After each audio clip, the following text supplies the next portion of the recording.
A paz do Senhor a todos os irmãos. Venho aqui, através desta mensagem, trazer aqui uma palavra para o meu e para o seu coração.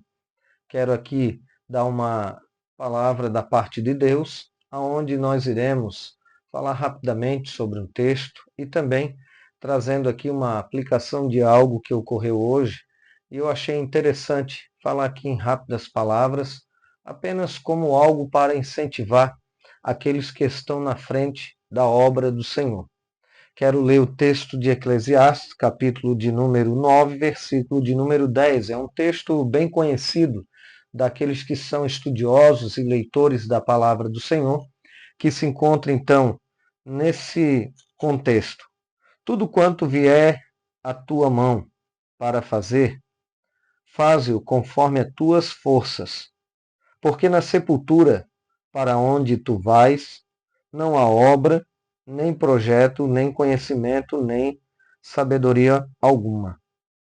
Um texto bem categórico, até simples, dentro daquilo que nós vamos observar, vamos supor, dentro do contexto bíblico, são vários assuntos. E o texto aqui, ele vai trabalhar outros elementos que nós não vamos entrar aqui em pormenores, mas porém, pegando apenas esse versículo como um ponto de partida para nossa reflexão. Tudo quanto vier em tua mão, faça conforme as tuas forças, porque para onde vais não há ciência, não há conhecimento. É lógico que o escritor desse livro de Eclesiastes, Salomão, ele está falando dentro de um contexto, como alguém que está escrevendo um diário e observando tudo aquilo que está sendo analisado. Nessa observação, você vai observar, você vai perceber que Salomão ele escreve falando que daquilo que está debaixo do sol.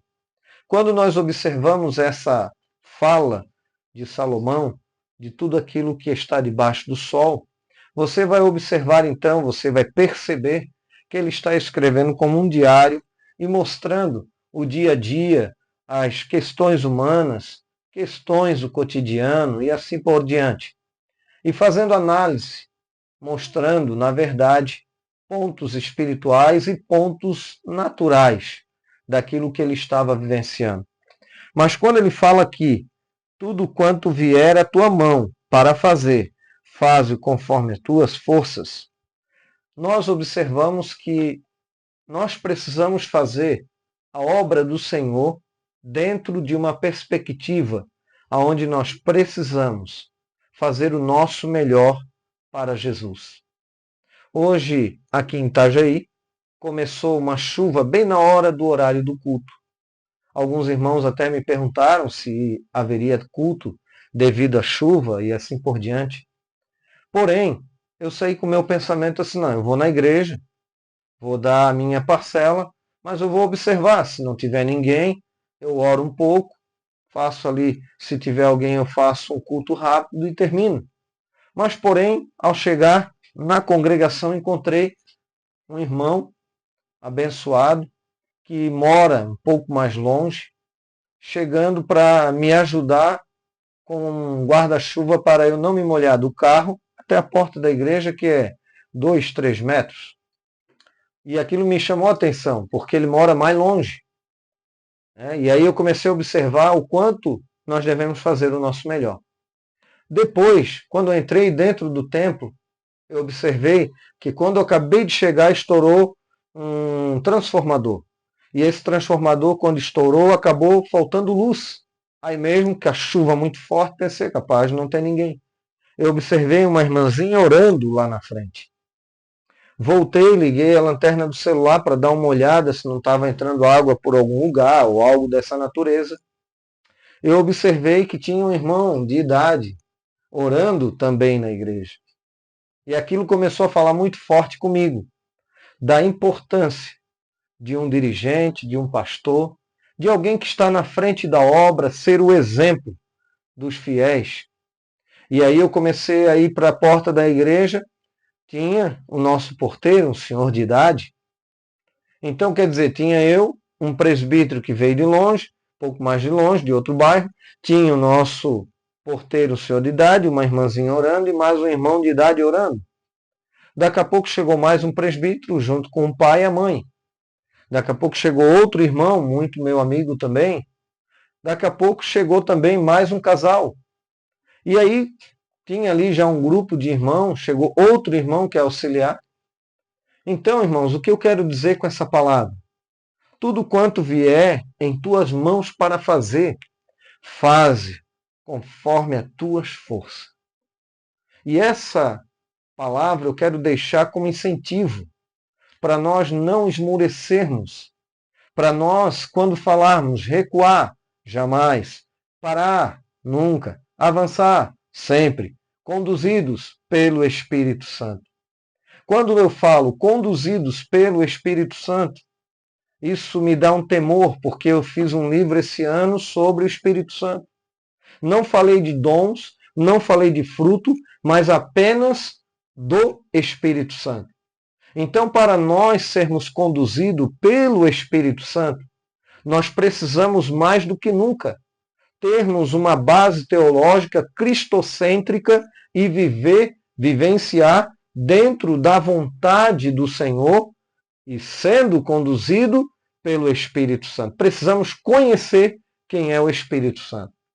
Com isso, nós observamos, por exemplo, o apóstolo Paulo, em Efésios 4:30, não entristeçai-os o Espírito Santo de Deus, a qual foste selado para o dia da redenção.